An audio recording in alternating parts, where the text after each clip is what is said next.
That's even worse than I was listening to the washing machine, and Evan made fun of Untier Talk, and I almost cried. Did he? I totally forgot about this. Yeah, there you go. This like, hi guys. I know we definitely said a ton of stuff, so. Yeah, he was like, "You're on a Pew podcast, haha, what a nerd," something like that. Everyone, this is Kiyo. He's the former NU tier leader, but he's played like every PPL and stuff like that. And we also have Specs Jigglypuff. And the reason is the 2 weeks that we have missed since Untier Talk started. One of them was when we had Specs as a guest, and one of them was when we had Kiyo as a guest. So we're trying to like get that guest round up. Glad to be here.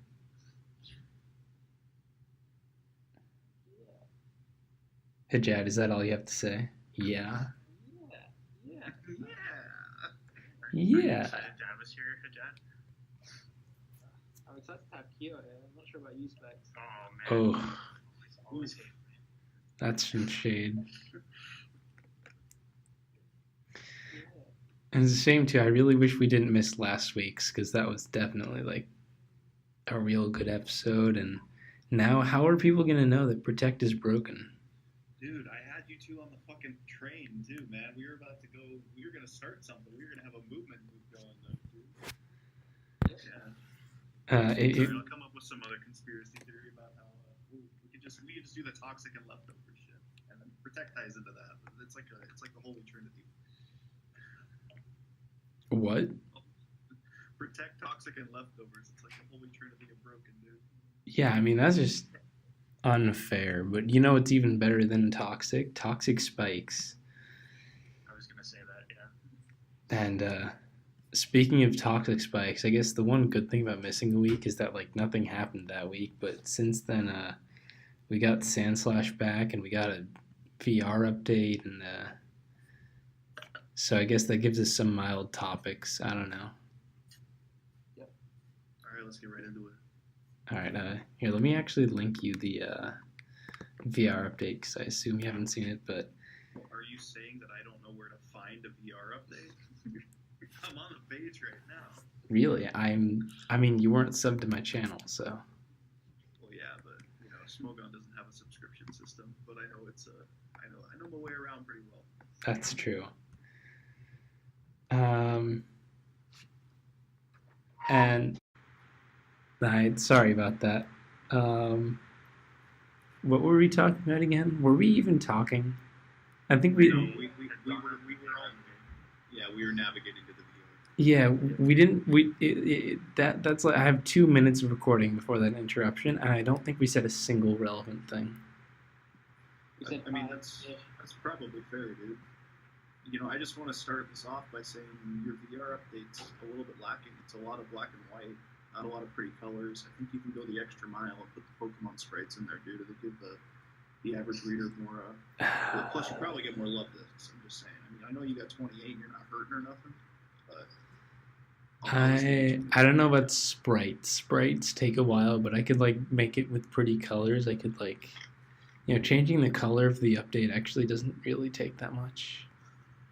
See, dude, I'm like a visual guy. I don't even know how to spell Crabominable most of the time. So, like, I know it's the ice fighting mon, but I had to think about it for a little bit. You show me his picture, boom, in my brain, I got it. Fun fact: Crabominable has the longest name of any Pokemon. In fact, you can't even like write out Crabominable in most of the earlier gens. There's not enough space in like the name or the nickname space. It's only like I think X and Y and Sun and Moon that upped the character amount, and Crabominable is the only Pokemon to use it. Okay, what about Dugtrio Hyphenello then? That doesn't count. Well, because it's just a trio in game. Yeah. Oh, is it? Oh, that's okay. Yeah, it doesn't specify unless you go into the Pokedex, I think. Mm-hmm. It's weird the Pokemon name. And even then, it would be under the forms thing. It wouldn't even be as like a separate entry. Yeah. Oh, has it got the same? Oh, yeah, it does have the same Pokedex number. Yeah, that's why you can't use both. Otherwise, I would. Yeah, they're weird. You'd have the offensive ground type that could like do the early game breaking, and then you'd have the faster one that comes in and cleans. It would be awesome. Mhm. Yep. Anyway, I wanted to start off by talking about like the A plus rank because I actually think it's pretty cool the way PU has changed and like where A plus is going. Because as you can see, we just like tossed a bunch of shit in A plus. I've never seen another meta do that. I've never done it before. We rose two, three, four. We rose just 5 things at once into A plus as like just here's all this shit that's like really good now. So Yeah, I mean, the thing is, like, it would be different if like some of the Pokemon in A plus didn't deserve to be there, but you can make a solid argument for each and every one of them there, like a really solid argument. So it's like, where else do you put them?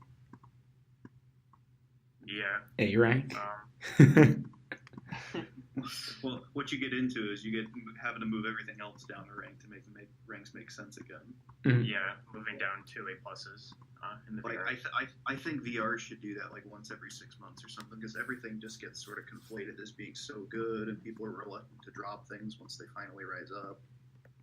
Like, I don't know. Yeah, especially with meta development as well. Like when you develop a meta, things or like new things you'll find out will be really good. Like stuff like Abominable came out of nowhere. That's gonna like inflate the upper rank. So I think a standardized drop every few months wouldn't go without miss.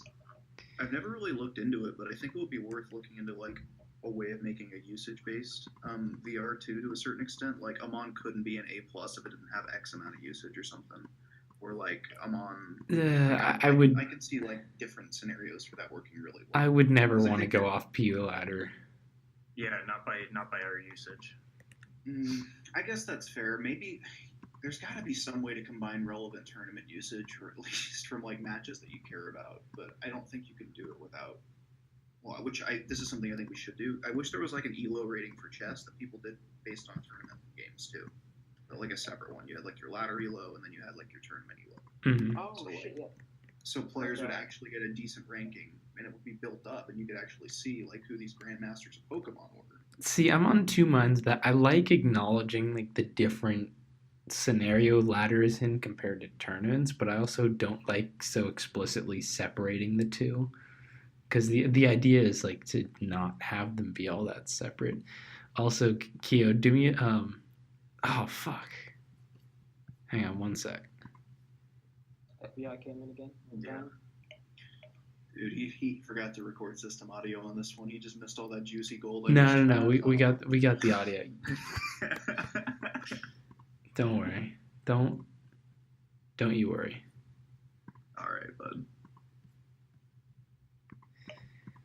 bud. No, you guys keep going. I'm trying to get something done real quick. Okay. So yeah, you were talking about a tournament ELO system. Yeah, I think it would be really cool. Like everybody starts off on like the same plane, and then like when you like, I mean, it would work like a normal Pokemon Showdown ladder, but it would be based on your tournament games. So yeah, I mean, that actually would be cool because I don't know if it's been suggested before, but it might be something that's worth looking into. And like, is it an aggregate for each tier or? Yeah, I think you would have a different ELO for each tier. Definitely, because like they would do that with different chess variants. Like Blitz is different than your Rapid rating, and your Rapid's different than your Classic. Yeah, because something that I've had like a problem with on Smogon is how you could do literally nothing in a tournament setup. So like you sat on the bench, for example, in SPL, and you know your really godly team managed to win, right? You get that trophy, and then suddenly you have the same amount of or you get the same amount of credit as somebody like BKC or whoever as for like winning SPL or whatever. But you didn't play any games, whereas the other guy, he played every single game, including the finals tiebreaker. You know what I mean? That's a weird one. It'd be really cool to have like an objectionable way to like look at the stats. I had another really fun thought pop in my head, so if anybody wants to offer comments before I talk for like a minute, go ahead. I don't know. There's just you go ahead. I was gonna say like it would be nice to see how people do in tournaments.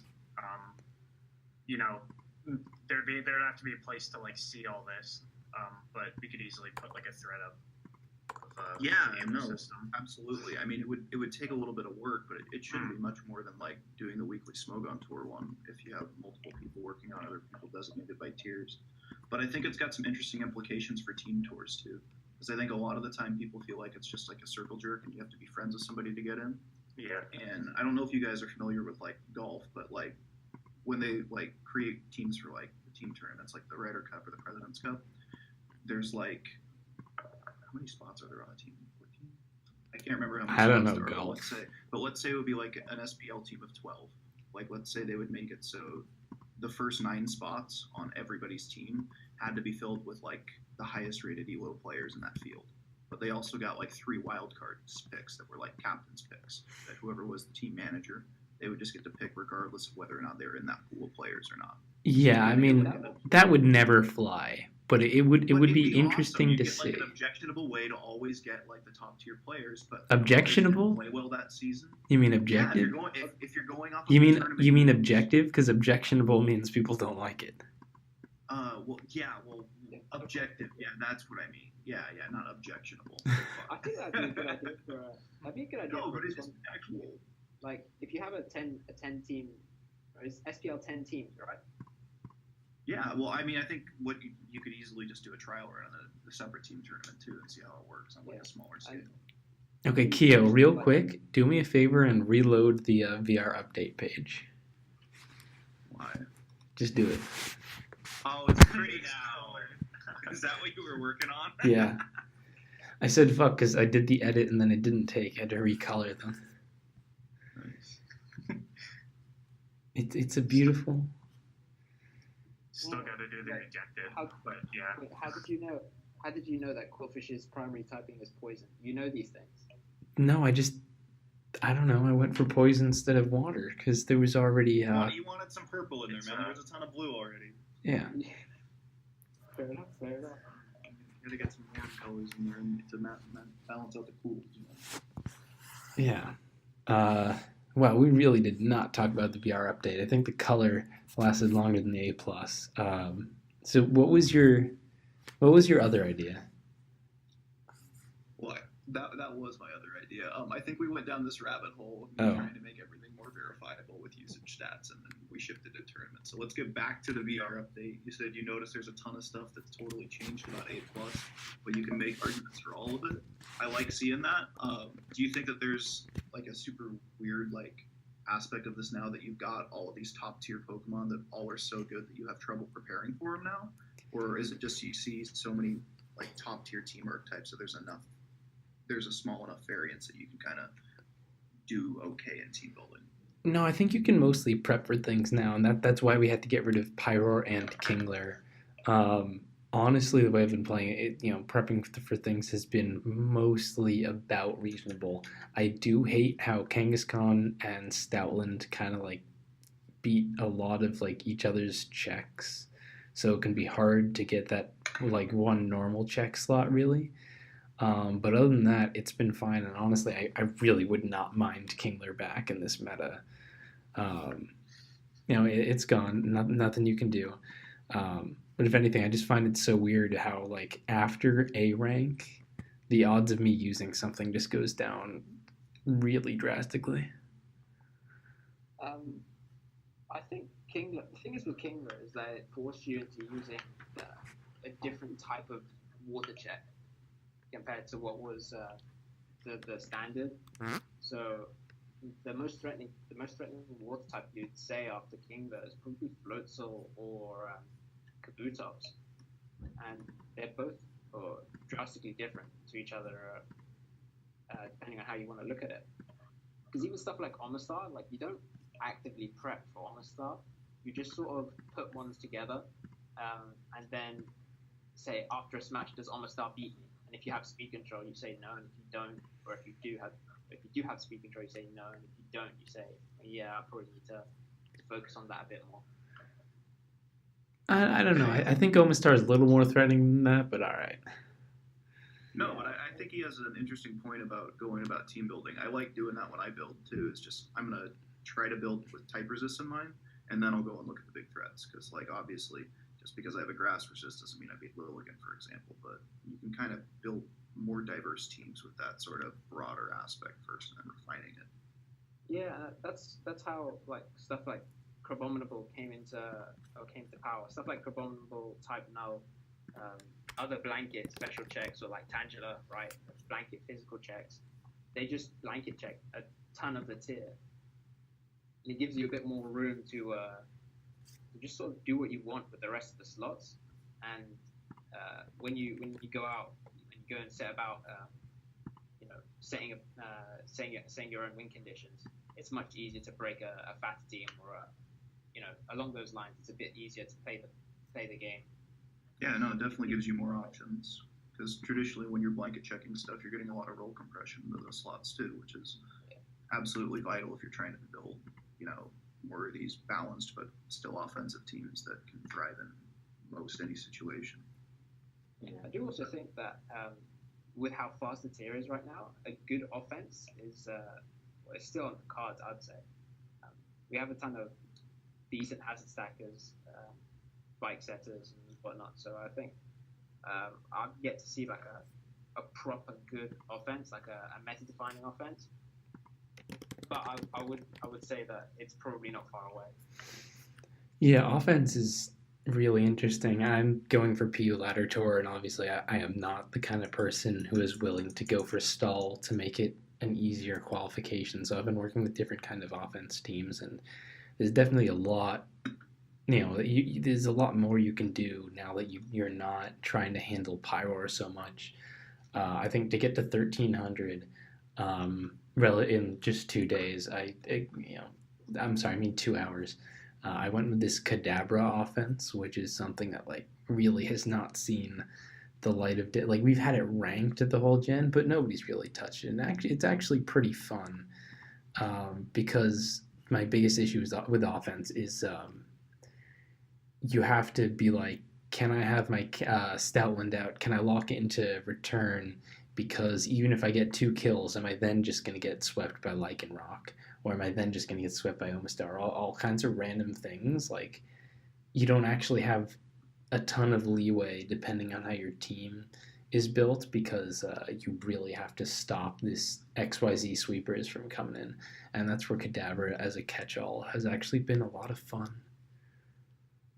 Yeah, and it hits relatively hard too, and it's interesting because like we haven't really had like a Magic Guard like Sash user other than Kadabra.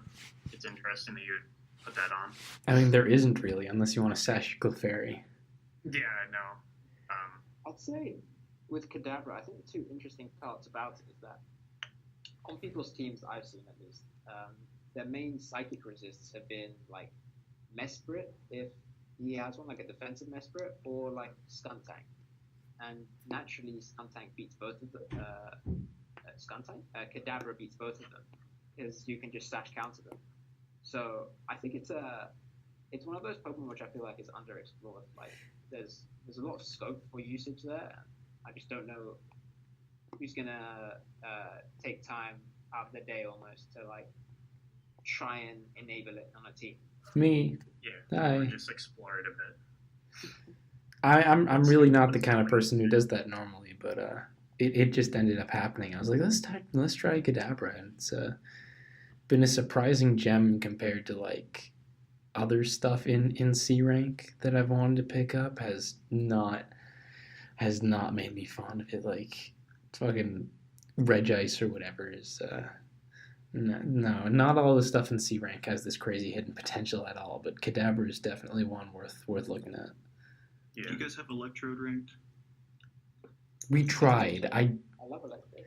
No, there's no way you tried. I'm making a post. This thing's getting ranked. Hajad brought it up, and I supported it, and then people were just like, nope. Our BUPL team was a bunch of haters, man.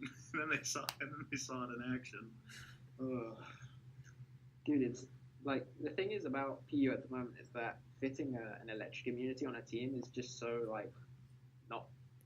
not fun. You don't want to do it because there are no really like big electric types. Right, so, dude, and everybody's so underprepared for Specs Volt switches on everything. Mm. Yeah, exactly. The worst case scenario on a Space Wolves is that they start switching in their Clefairy or whatever. Like on a lot of balance teams, that would be their genuine like electric resist. Mhm. So it's just free momentum constantly and good speed control as well. It's because people haven't caught on to Stunfisk yet, even though they say they have. Oh, stun. Stunfisk is just not scary. It doesn't like Yeah, I know. it'll get a free It's- switch in, but Okay, then if what do we're you? gonna rank Sand Slash, like Stunfisk is fine. That I would have no problem. I wanted to start it in D rank, but you know, It should have been in D rank, to be Dude, honest. what are you saying about Stunfisk? It has Toxic Protect and leftovers. It's The about Holy Trinity! Oh, I was referring to Sand Slash in D rank, but yeah, I think Stunfisk is fine in C.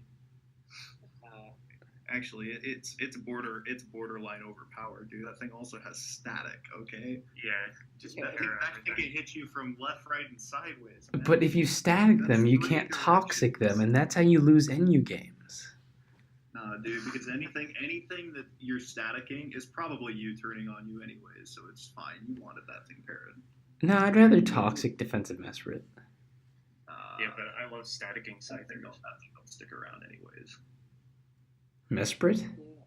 Yeah, no, I do not think defensive Mesprit is a reliable thing in the late game. Like, I think it's chipped so easy. Yeah, as in like because you have to use it as your like main fighting resist. On most teams, you need a second one. You need a Frost Lass or something. Yeah, no, defensive You probably want Mesprit. another one on top of Frost. Yeah. Defensive Like that. Mesprit goes best on offensive teams. That's always been the case in my opinion. If you're going for like a fatter balanced team, you're probably going with your Reggie Rock or something to get better resist. Defensive Mesprit is more of as like an offensive team wanting to have something that can pivot in like once and set rocks and maybe Healing Wish and U-turn or T-wave something. And it's got all the utility there, just not for fat stuff. Yeah. We're also talking about underrated C rank mons, aren't we? Yeah, I talked about Kadabra. Close enough. Why isn't Servine more highly appreciated? As in C minus or Servine and Drifter, I think they're probably the most two. I think Lorantis just does Servine better. Like, every time I've tried to use Servine, I wished I had a Lorantis. I think Servine was decent in like Kingler meta. I saw you use it a lot, H-Chat, I think. Yeah. It's like a Kingler check that could debuff, but the thing that I liked about Servine more so than anything is that it's just fast. Compared to Lorantis, it's harder to pressure Servine with like an Aggron compared to Servine with an Aggron compared to Lorantis. Like you could see like an Aggron coming on a Lorantis after it's gotten a kill or you pivoted out on it. Yeah, but Lurantis is always threatening. Servine like has the speed that lets it sometimes be threatening, but that just makes up for like how shitty its offenses are and no superpower. Yeah, like Superpower Leaf Storm on Lurantis hits so much. Not only the typing difference, like fighting grass, but just physical special. A lot of teams can't deal with the combination. Yeah. I can see the team building argument for the speed on Servine though, because I can definitely see teams that are gonna want that extra little bit of speed just because they're gonna be sacrificing the actual switch-ins they would have to something like an Aggron, whereas a team that chooses Lorantis is probably gonna be a little bit bulkier, maybe have a check. Mm-hmm. And here's the thing: I do agree Servine is underrated, but I can't really see it higher than like C plus.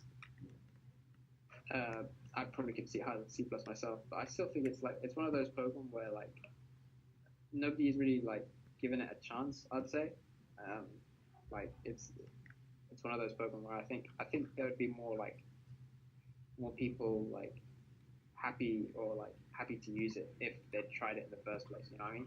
Mm-hmm. What kind of a set are you running? Because I've been going back and forth when I've tried to build with it, whether I want to run something just fast.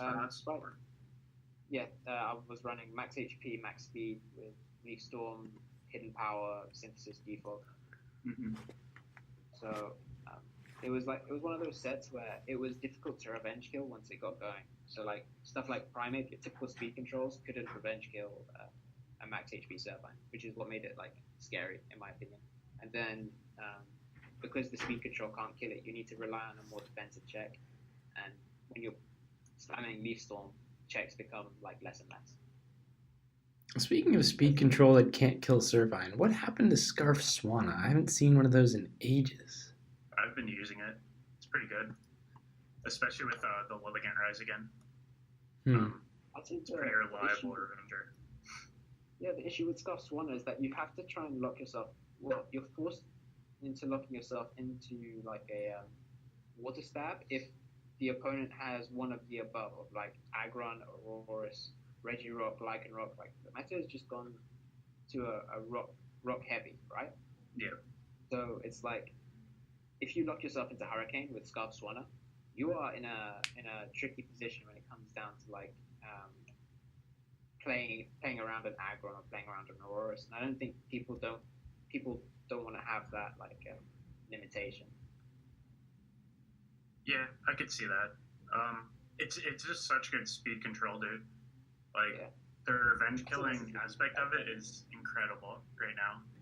Yeah, the redeeming factor definitely is how fast it is. Yeah. I don't know though. Its water stab is pretty spammable as well. Like Scald, obviously Scald, and it's like a suicide kind of defogger. But if you have like rocks on your side and 2 spikes, like it's pretty threatening. So maybe you can make the trade of Swanna for getting rid of them. Yeah, generally I don't like that speed control that takes a lot of damage from stealth rocks because you sort of limit yourself or you put yourself in priority range that way, and that's just like it's not ideal. Yeah, I've just found that like a well-played Scarf Swanna can really do a lot, and a lot of teams can't handle it because they're not going to be switching in their Aggron directly into a Swanna, obviously. And if you can play around like them coming in after, it can do work from there. Yeah, I'd say an interesting Swanna set to use actually would be like a Z Rain Dance set. You know what I mean? Yeah. Because you get all the aspects. It's not. It should be. I wish it was. It's just not. Is it really weak? Because that's the other issue that I had with it. It's just not that strong. Yeah, that and Lantern isn't that bad. Yeah, like you're only boosting speed. You're your only offense boost is not missing hurricanes and then like water stab being stronger, but you don't get the life orb or anything, so you're just not strong enough. Ludicolo is just better. Yeah, and I found a lot of the time you don't want to waste your Z slot on Swan anymore. Early Sun Moon, Z Swanna was everywhere, but we have so many things that abuse it better. Abuse the Z Crystal. Mm-hmm. The Z move meta has just changed a lot since then. I mean, back then you could just slap Z move on anything. It wasn't that big of a deal, and I feel like it's still not that huge of a deal, but you can only slap it on very specific things. Yeah, let me get some water. I still hate Z moves, to be honest. I'm still not a fan of them competitively, but defensively speaking, I think it makes for interesting mind games during the match. I think it's one of those things where like it definitely lends itself towards a more offensive metagame, like in singles especially. Doubles is already pretty fast paced, but it got faster with Z moves, and especially I feel like in singles it sort of makes balance harder to use in that regard. Yeah, oh no, go on. Sorry to cut you off. I was gonna say like +2 Lycanroc with Z Stone Edge. There's like 76 to 88 to a Tangela, right? So after a Stealth Rock or after a Stealth Rock plus toxic damage, you're suddenly in range of that, and you have to almost respect it because if the other guy decides, you know what, I'm going to commit to the Z move here, your Tangela, your Lycanroc check essentially is dead. So you have to. It essentially forces your hand, makes you, if you want to run balance, you have to play more aggressively with it, or you have to be, you have to have active ways of winning the game. Otherwise, you're going to have to struggle versus that type of offensive pressure. Yeah, I still feel like a lot of that is more interesting as a spectator than as a player. Sorry about that. Like ideally, you want the player who's playing the best to win the game, right? And in many cases, you get a guy who gets a swords dance off and then wins the game virtue because you know they can take out the opposing counter using Z coverage moves or whatever. So it's like it's one of those things. It's difficult to put your finger on. Like competitively, I'd say like the disciplinarian within me it just sort of says like, nah, it's not necessary. It's not like point. But you know, as a spectator, it allows for a lot of innovation and in the team builder as well. Just generally, watching offense versus offense is a bit more enthralling than watching like a chess match. Yeah, I think one problem I have is that defensive Z moves, like defensive based moves, their Z effects just aren't good enough. Like a lot of the time they're just dumb. Like they just restore negative stats. I think it would be cool to see like some more defense boost Z moves. Yeah, I mean, Like, there's a reason that one replay where Z stealth rock boosting defense was like a really critical factor in some like SPL match or something. It's like yeah, still a big game people like to point to as whoa, that's crazy because you just don't see that kind of stuff. And I agree that it would add a lot more variety because mostly Z moves are A, here's like bullshit amounts of setup, or B, here's bullshit amounts of attack power. Um, yeah, the Pokemon's generally a bit better about introducing a mechanic and then showing all the ways that it can be weird and different. I mean, when you really think about it, moves like Leech Seed, like we've had it for so long, it feels regular, but in reality, like nothing's really like Leech Seed. Or protect. Well, Protect's just broken. That's not fair. I didn't hear that whole protect convo. I'm kind of interested now. Nobody's heard it, but With it. ex-NU tier leader Kiyo believes that Protect is a broken move. That's the extent of it. Okay. You don't want to get me started, dude. Okay. Maybe after. I'd like to hear about. No, but we can definitely shift away from the strict PU convo. I think. Damn, I'm just trying to remember what else we talked about last time because we had some really good topics, and the only ones I remember are like Protect and cheerleader stuff. I don't remember anything else. Yeah, that's true. That's true. Corsola. Oh, this is something that I didn't bring up last week, but I wanted to bring up how Corsola is underrated. Oh man. Oh, good. So yeah, Corsola is really good because it gets regen and it can run a rocky helmet. Broken Regenerator, ruining yet another metagame. Yeah, Yep. this time a lower tier. Yeah, dude, it's already ruined NU. Ruined LC. Now it's moving on to PU. It's a cancer, dude. It's just like Protect. He's not wrong about regen being a stupid ability. It's so What other stuff gets regen in this too? Oh, Tangela, yeah. Dude, regen is broken. Audino. Thank you. Audino, Marini. Marini. I have all these people saying we can't ban that. Like, why not? Like, come on, man. Well, I mean, regen is almost like ruining ZU with Marini. Marini's a big thing in ZU. That's how far the regen is going. I believe T it. spikes, isn't it? Uh-huh. No, it's because of regen. Even if it is because of T spikes, it's because of regen. Oh, I thought you said it gets T T-spikes. Yeah. All that.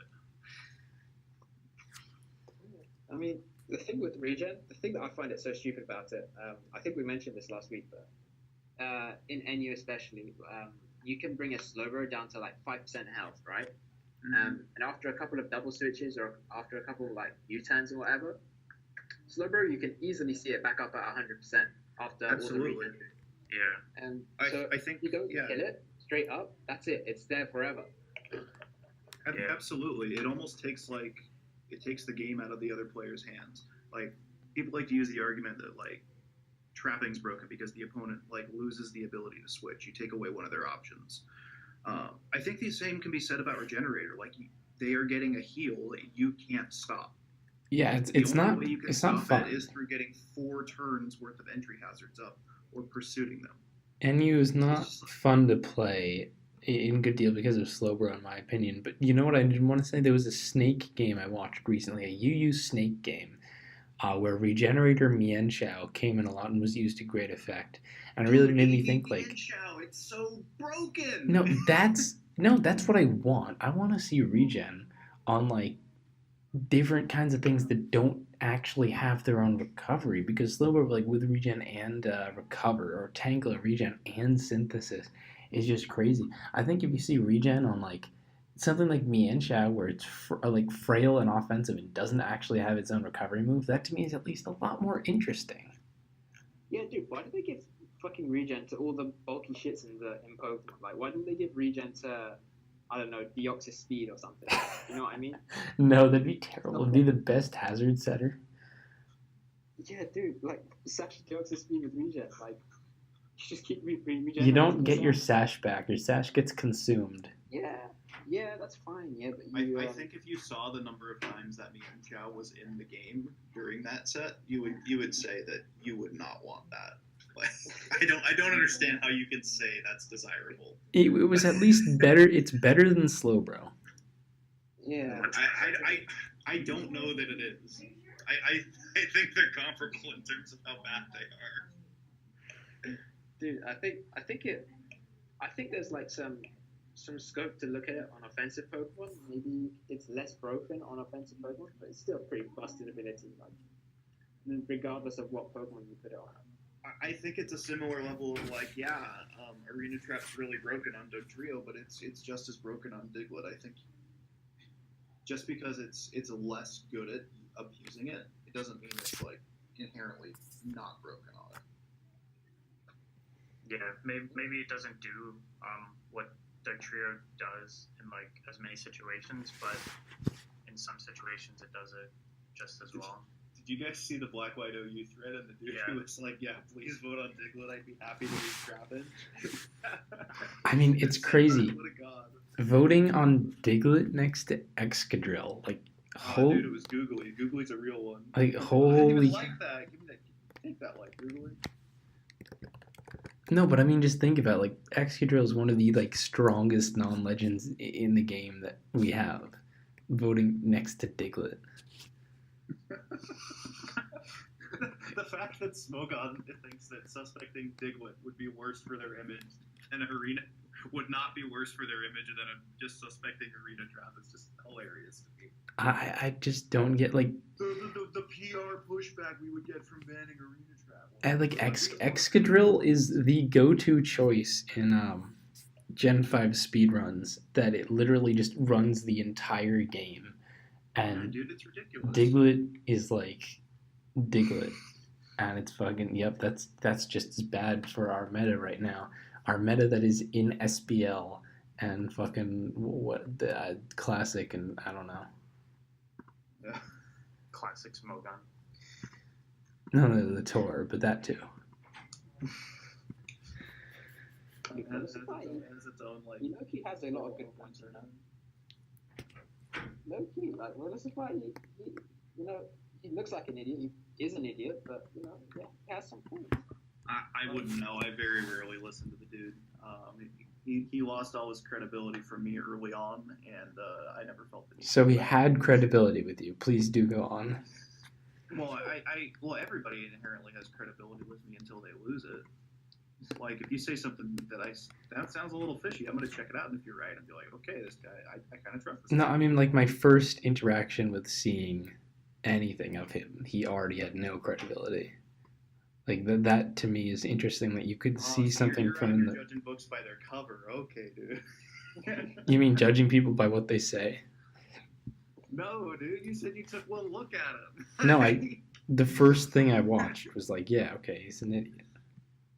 Do you remember the first video you watched? See, well, yeah, but like before that, like the fact that you watched the video in the first place means you were willing to give him a chance, which means that he at least wasn't like so far off the map for you that you weren't willing to consume his content.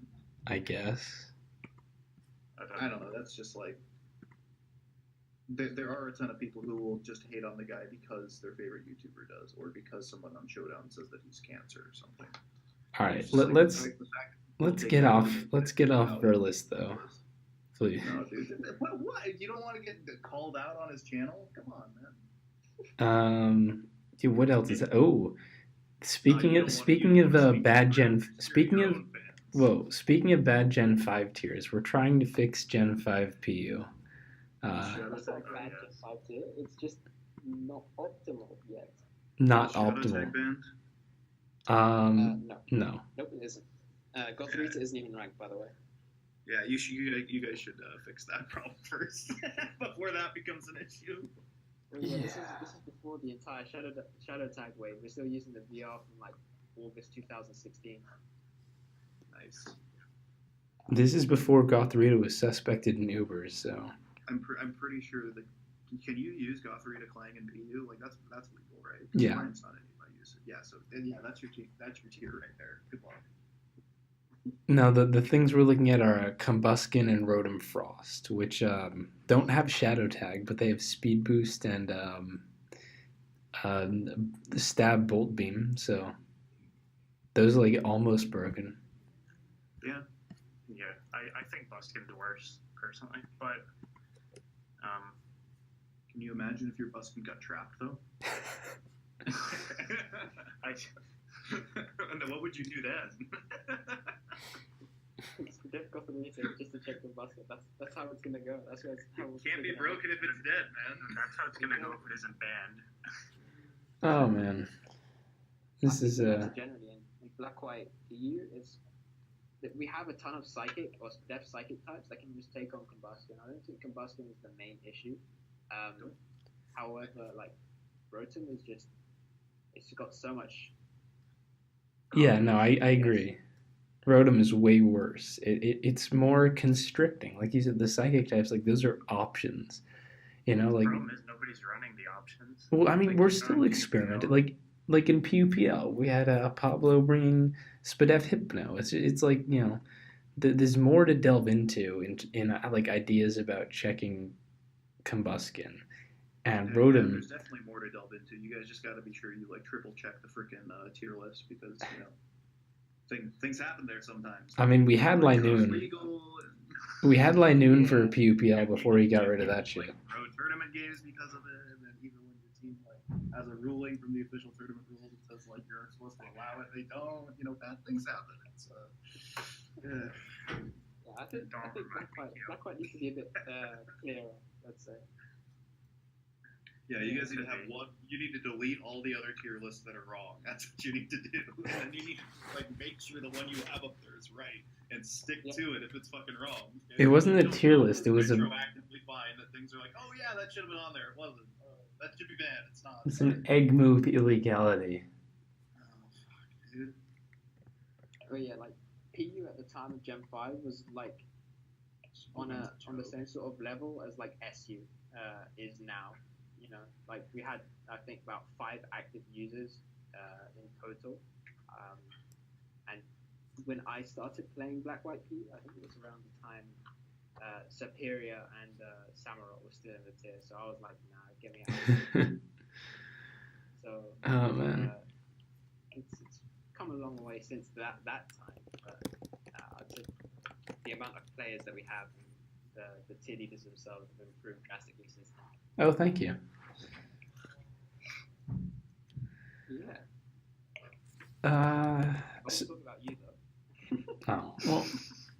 All right, real quick. Speaking of cheerleaders, one thing Kiyo, he wanted to ask me, and we went through this on the last podcast. That didn't happen. Was the whole solo tier leader situation, which I think is fair enough to bring up here, and whether that's yeah, I am, and whether that's meant to stay, whether I plan to get a co-tier leader, and no, that this ideally is not permanent. It's just kind of a big change for PU in that. Why is Yogi Bears not a room moderator or at least your co-TL No, okay, but the thing is, PU had always had like really obligatory tier leaders. Like the fact that Galbia and Magnemite and Anti and like to a certain extent myself, I don't know how unfair that is to say because I'm biased there, but it was like pretty obvious who was going to get tier leader, um, because you had this older generation of PU players that like just never quit and kept contributing and playing PU because yay, we all love PU. Um, but now that pool of users has kind of worn itself out, and I just want to make sure that like before getting a co-tier leader, I'm not promoting someone who's no. I want to just wait on promoting someone until that seems like the right thing to do in the situation. So it's just weird for PU because we've always had like easy instant dual TLs, and just because that changed doesn't mean that that's a permanent change. Yeah, I feel like the system now it's sort of shifted from two tier leaders making decisions about the tier is now turned to like one tier leader refers to the council and then they all collectively make a decision. Yeah, that's the thing. I do run everything by the everything goes by the council, or at least forum moderators. So I really, because I am solo, do try to avoid making any decisions on my own. I mean, I even acceded to the council when I said, "Nah, you guys, you want to do Kingler first." So even though I prefer Pyro, I'll do Kingler first, and I kind of regret that. I don't think it was the best decision, even if they both would have been banned anyway. So in some ways, maybe I should be more of a dictator, but oops. Exposed. Uh-oh, dude, don't go mad with power. Nah, but speaking of questions like that, if you guys have questions, please PM them or comment them or whatever you want to do to send them in. It would be great to, we're always looking for more stuff to talk about, and this is a chance to, given that we receive pretty much no questions, if you ask a question, we will almost certainly answer it on the podcast, unless like really stupid. Like there are bad questions. Don't listen to your parents, but we'll probably answer yours. Are you saying that my Yogi Bears question was a stupid one? No, I think I would have answered that. You dodged it. He dodged it because he's announcing it tomorrow. That's what's happening. Oh, okay. I didn't want. Oh, you don't want me to ruin the surprise. Gotcha. Well, don't worry, it's fine. This podcast. I never lie to the PU player base. This podcast will go up late enough, so it's fine because it's late. The podcast will be late, so it won't ruin the announcement. Oh, okay. It's alright. He's gonna save this podcast and in 15 years in the future when Yogi actually gets tier leader, put it out. 15 years. Okay, Kiyo specs. You guys, we're wrapping up. Anything you would like to bring up or ask or talk about in this time, go. Okay, Kiyo, do you have anything? Do I have any crazy questions? Or anything. Smogon related stuff. Oh. The scuttlebutt. No, dude, no. No, I'm good. I've pretty much gotten everything I wanted to say out. So good. Aggron for S rank. Oh yeah, we talked about S ranks on the other one. We didn't really hear. I still want to just wait and see. I feel like really like bumping Aggron, dropping Skuntank. I think that's all a little premature since we haven't really had like seasonals or anything to work off of. So I don't like. I think it is a bigger decision than maybe people are making out. To be like, yeah, just drop Skunk. It's not that great. But like, no, it is still like really that good. So. Skuntank should still be there. Yeah. But I think like maybe in the near future or just the future in general, I think Aggron would be a great S rank with the way the meta is going. Oh yeah, I'm not ruling out. I'm just saying it was definitely too early in that first update. Yeah, but that was my statement. Mm-hmm. So yeah, I think that's about it. That's a solid like 50 minutes. You're not gonna let me make my own statement. Wow. Well, you're the host. I assumed you just do it on your own. 30 podcasts, and we still haven't given me the opportunity. Oh, mi amor, lo siento. This is never coming. Okay. Yeah. Play P. Okay, I'm done. That's what you want to say. Play PU. You do realize that like this is watched by the PU player base and nobody else. Okay, tell your friends to play P.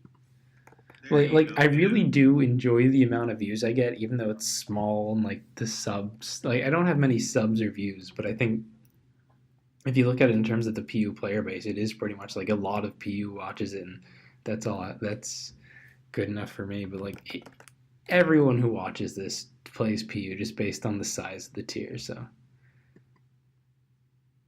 Yeah, and like a lot of room regulars. Yeah, I've seen a lot of discussion about Untier Talks in the PU room. well, that's cute. So if there's nothing else like that, I think that's gonna be about it. Everyone go subscribe to Specs Jigglypuff on YouTube. He does PU stuff, and go subscribe to Kiyo, who has one, maybe two Pokemon podcasts. Yeah. Dodge Hurricane IRL, dude. So it should be coming back. Yeah, he's got the NU podcast and the Washing Machine podcast. The pilot for that just went up a couple days ago. I watched it. It was highly enjoyable, except for Evan. But everything Kiyo said was fun. So yeah, I'll probably link those in the description. It's weird to have stuff to plug because no one we have on has like Twitter or anything. So Oh, I have Twitter, but go follow him, but it won't be linked. Do the work yourself.